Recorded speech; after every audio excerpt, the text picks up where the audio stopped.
नमस्कार। पिछले वीडियो में हम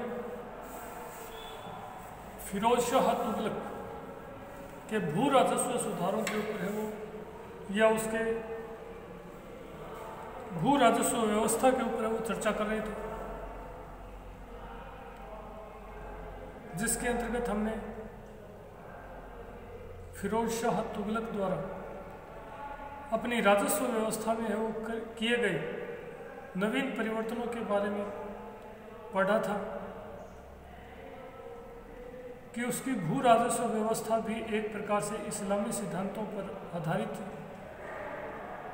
इसी के तहत उसने अपनी आत्मकथा में फुतुहात-ए-फिरोजशाही में भी लिखा है कि उसके द्वारा 23 या 24 से अधिक करों को हटाकर उसके स्थान पर शरीयत के अनुसार केवल 4 प्रकार के है वो करों का अधिरोपण किया गया, जिनके ऊपर विस्तार से हमने पिछले वीडियो में चर्चा की थी।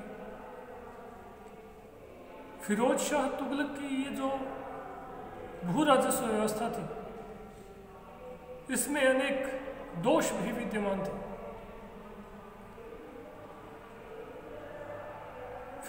आज की वीडियो में हम फिरोज शाह तुगलक की भू राजस्व व्यवस्था में समाहित इन्हीं दोषों के ऊपर चर्चा करने के साथ साथ फिरोज शाह तुगलक के द्वारा अपने भू राजस्व में वृद्धि हेतु कृषि को प्रोत्साहित किया गया था, जिसके तहत उसने सिंचित कृषि हेतु अनेक नहरों का निर्माण करवाया।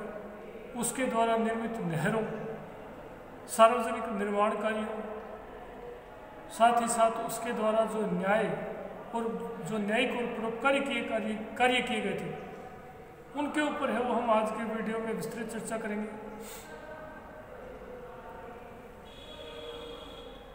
देखिए, सर्वप्रथम हम फिरोज शाह तुगलक के भू राजस्व व्यवस्था के अगर दोषों के ऊपर चर्चा करते हैं, जो आधुनिक इतिहासकार हैं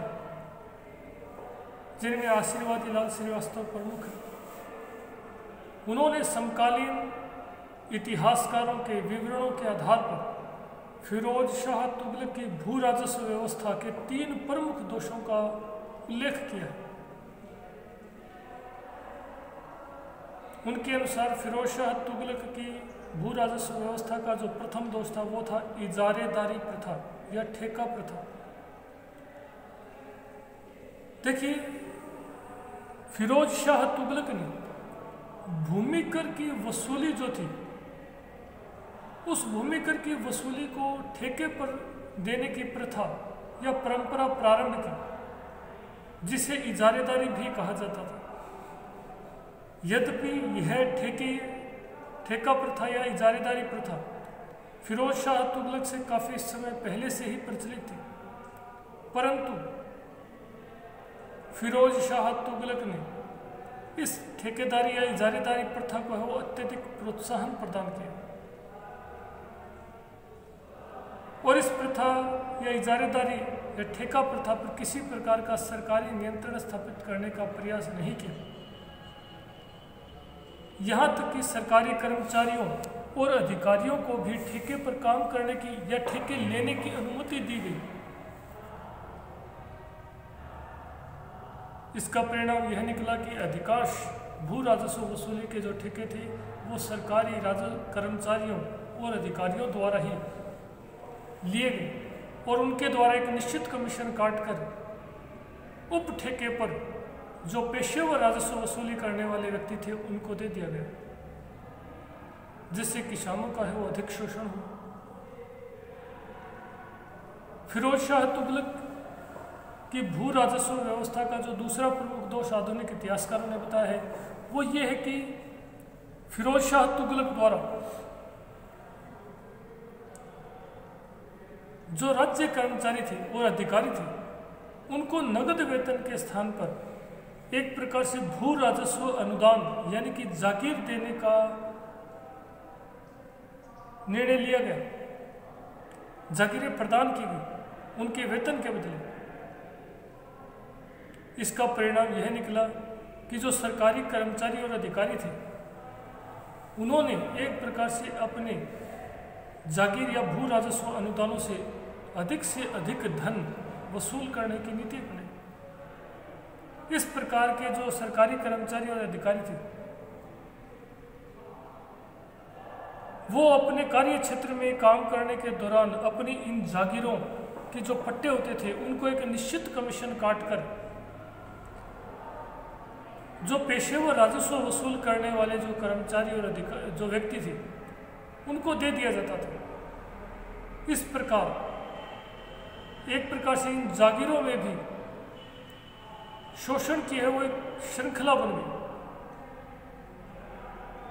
किसानों पर है वो राजस्व का है वो जो दबाव है वो बढ़ा।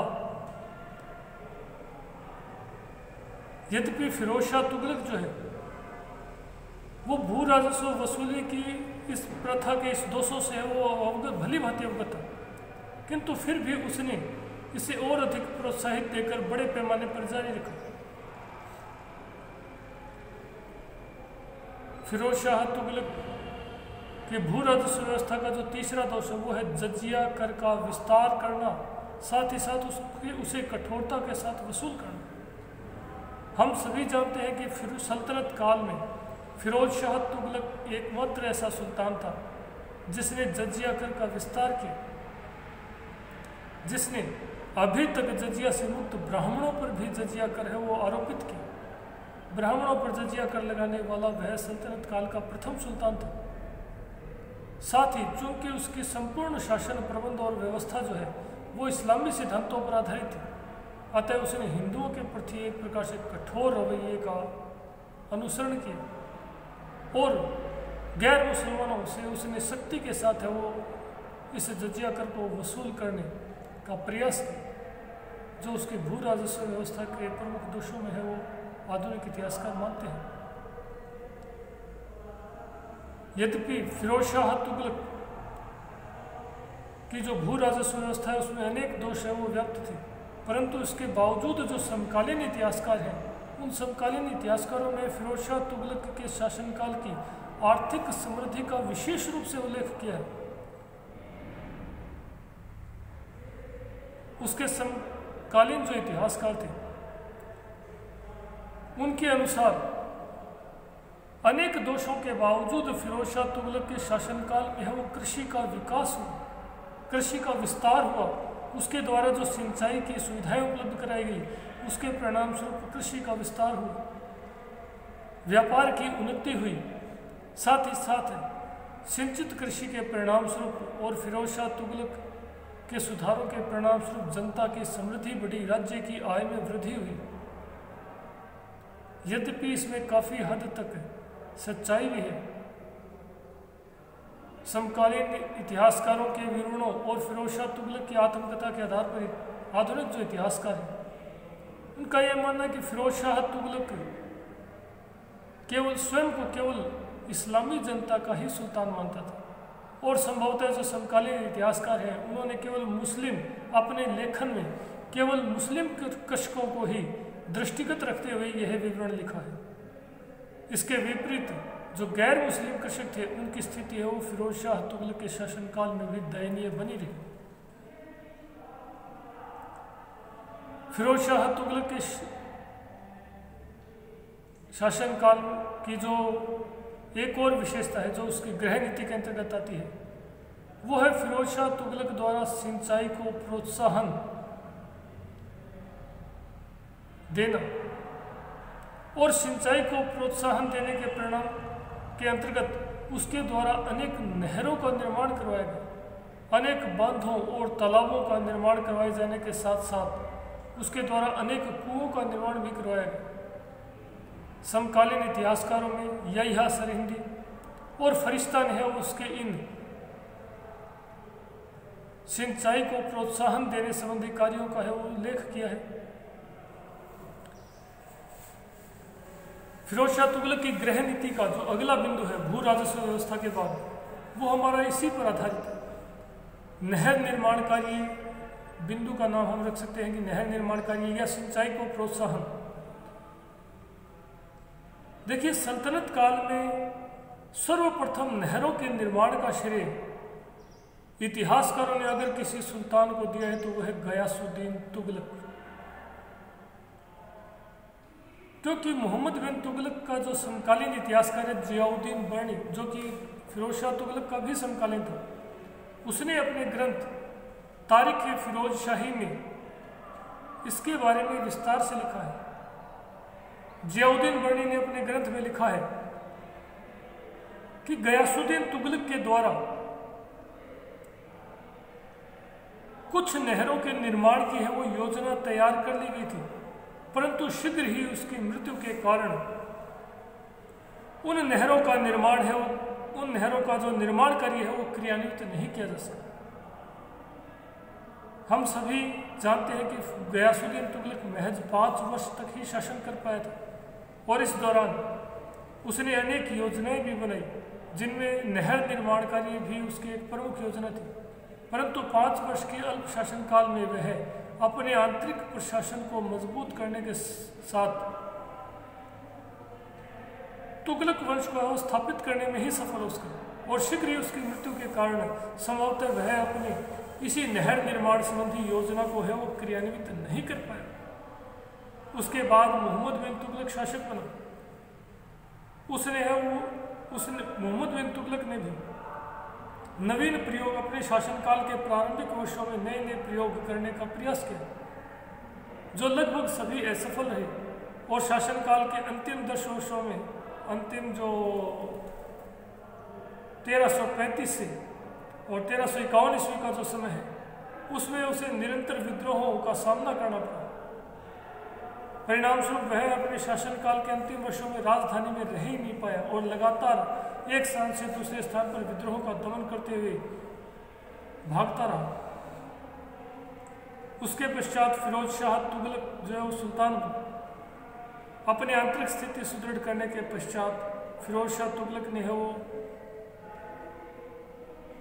राज्य की आय में वृद्धि करने हेतु कृषि को प्रोत्साहन देने का निर्णय किया और उसी के तहत उसने कृषि कार्य में बढ़ावा देने के लिए कृषि कार्य को बढ़ावा देने के लिए अनेक नहरों का है वो निर्माण कार्य करवाया।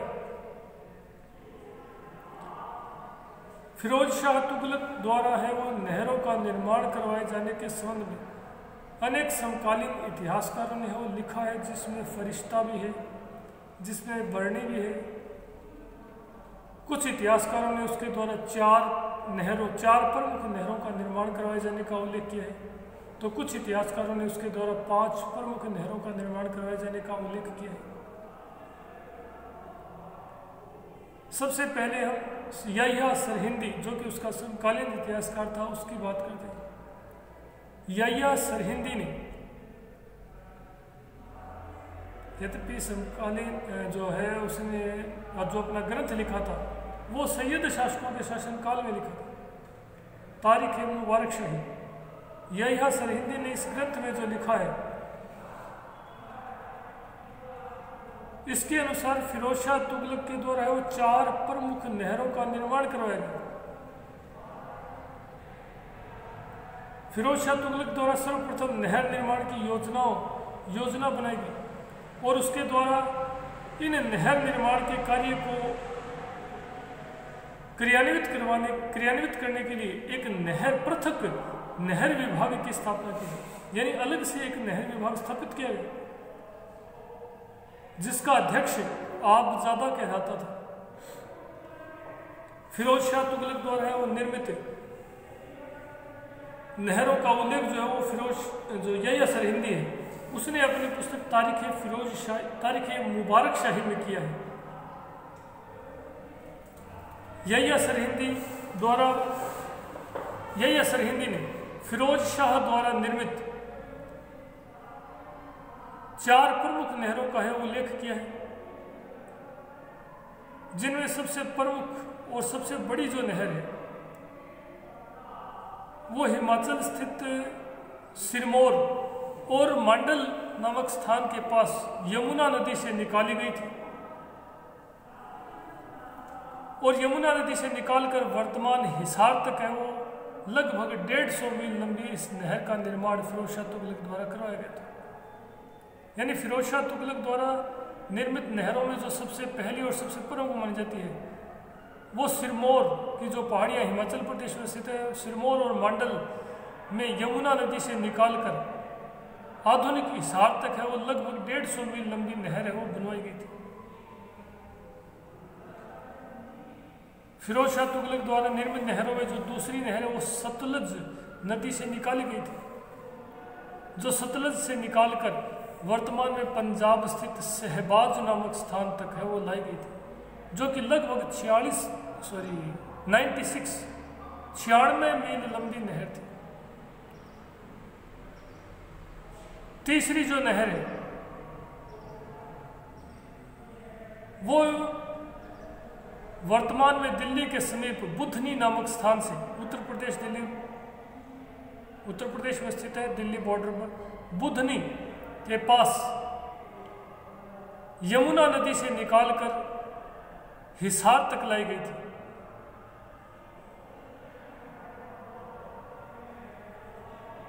ये फिरोज शाह तुगलक के शासनकाल में निर्मित तीसरी प्रमुख नहर थी।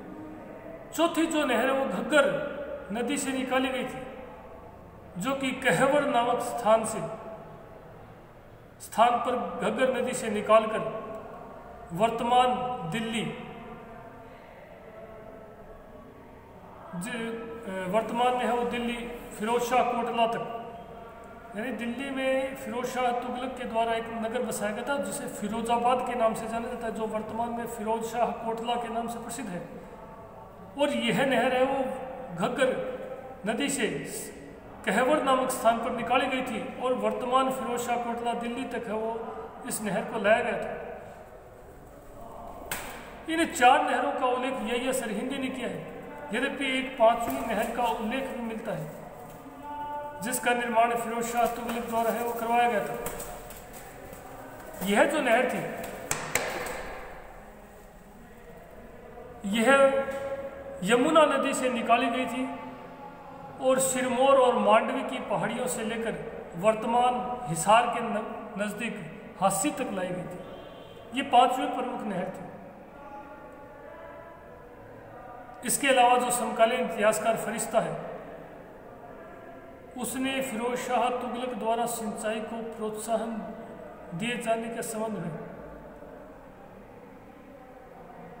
और भी अधिक विस्तारपूर्वक लिखा है। उसके अनुसार फिरोज शाह तुगलक द्वारा सिंचाई को प्रोत्साहन देने के लिए जो उत्तर भारत की जो प्रमुख नदियां थी उन पर 50 से अधिक बांध बनवाए गए थे। इसके अलावा उसने अनेक तालाबों का भी निर्माण करवाया। साथ ही साथ उसने सिंचाई के साथ साथ यात्रियों की सुविधाओं के लिए लगभग 160 से अधिक है वो कुएं भी बनवाए थे। फिरोज शाह तुगलक द्वारा सिंचाई को प्रोत्साहन देने के लिए ये जो नहर निर्माण के साथ साथ जो कुएं, बांध आदि निर्माण करवाए गए थे, उनके फलस्वरूप बड़े एक लंबे चौड़े क्षेत्र में है वो सिंचाई की सुविधा के साथ साथ पेयजल की सुविधा भी उपलब्ध हुई, जो कि फिरोज शाह तुगलक के शासनकाल की एक महत्वपूर्ण घटना मानी जाती है। इसके अलावा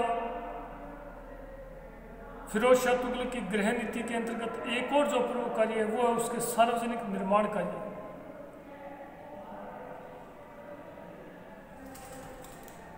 देखिए, जो समकालीन इतिहासकार हैं, समकालीन इतिहासकारों ने फिरोज शाह तुगलक के सार्वजनिक निर्माण कार्यों का विस्तारपूर्वक उल्लेख किया, जिनमें फरिश्ता और जियाउद्दीन बर्नी प्रमुख है।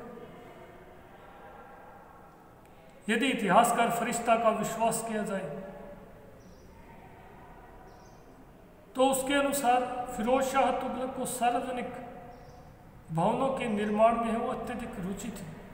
वह सार्वजनिक भवनों के निर्माण में अत्यधिक रुचि रखता था।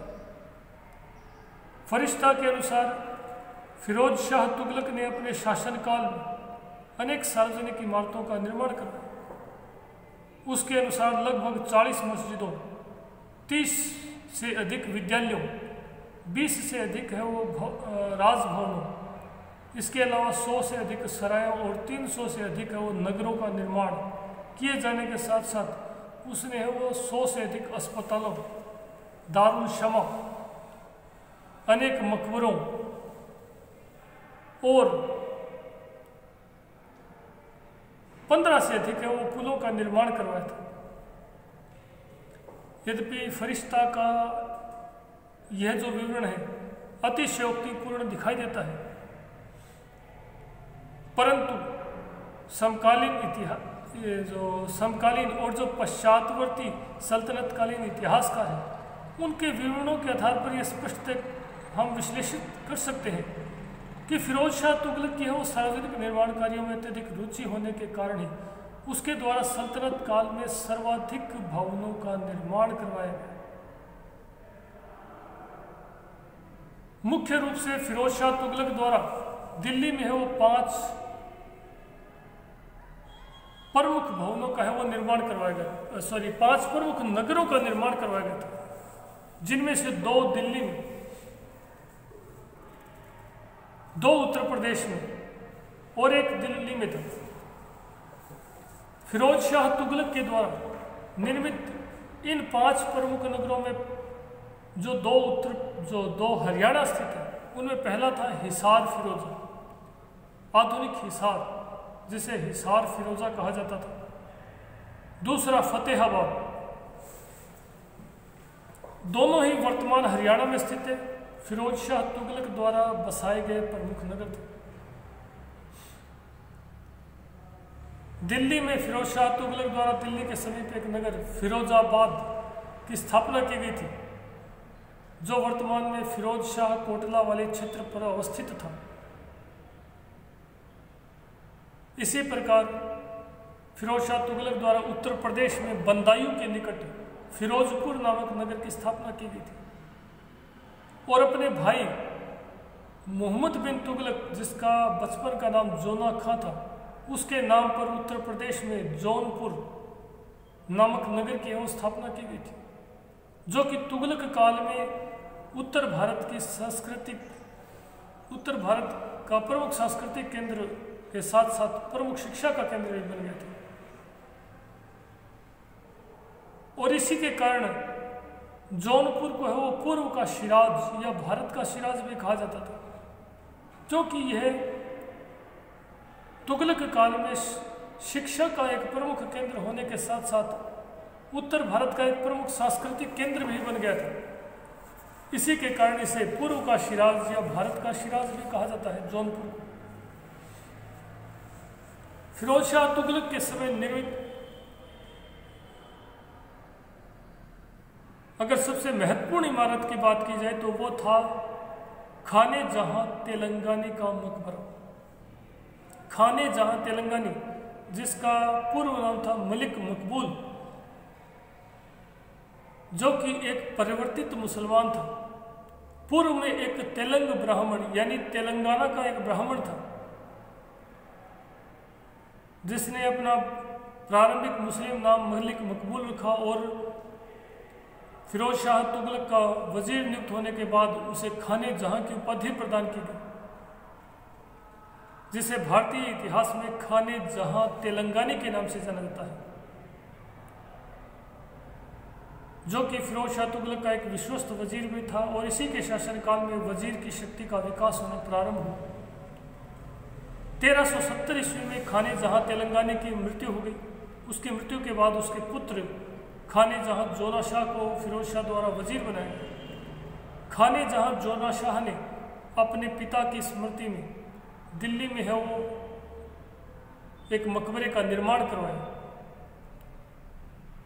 खाने जहां तेलंगानी का यह मकबरा भारत में निर्मित ऐसा पहला मकबरा माना जाता है जो कि ऑक्टेगोनल शेप यानी कि अष्टकोणीय पद्धति में बना हुआ है।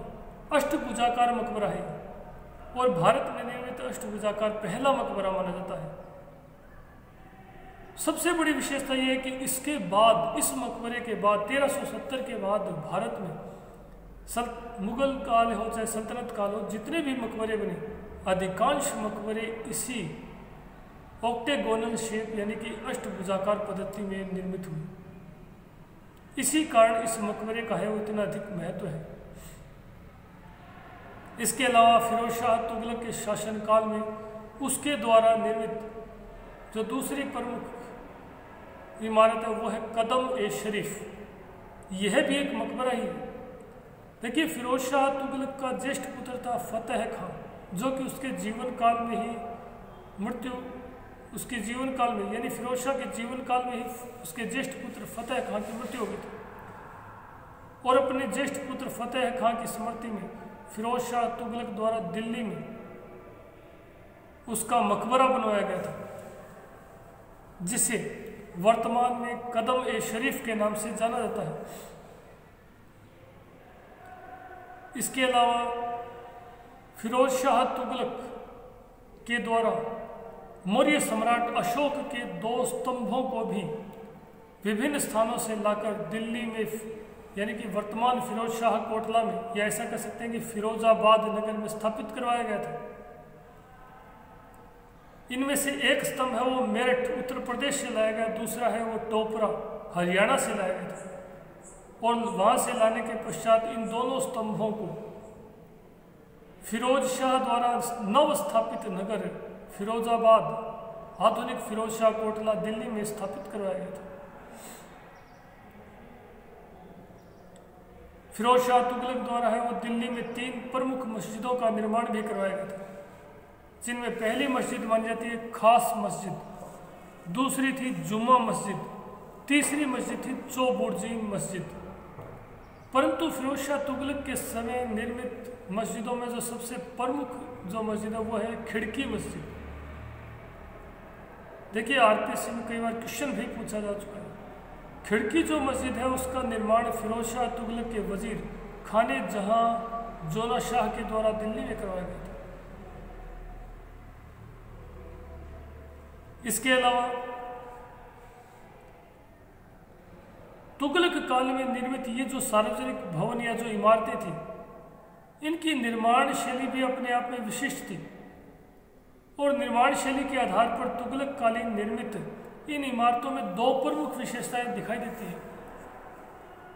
पहली विशेषता तो ये है कि इन इमारतों के जो दरवाजे हैं वो तुलनात्मक रूप से अधिक ऊंचे बनाए गए हैं। यानी सल्तनत काल में जो पूर्व में निर्मित इमारतें थी उनके दरवाजे जो हैं इतने ऊंचे नहीं हैं भवन की अपेक्षा। इनके जो दरवाजे हैं तुगलक कालीन निर्मित इमारतों के दरवाजे अपेक्षाकृत कुछ अधिक ऊंचे बनाए गए हैं।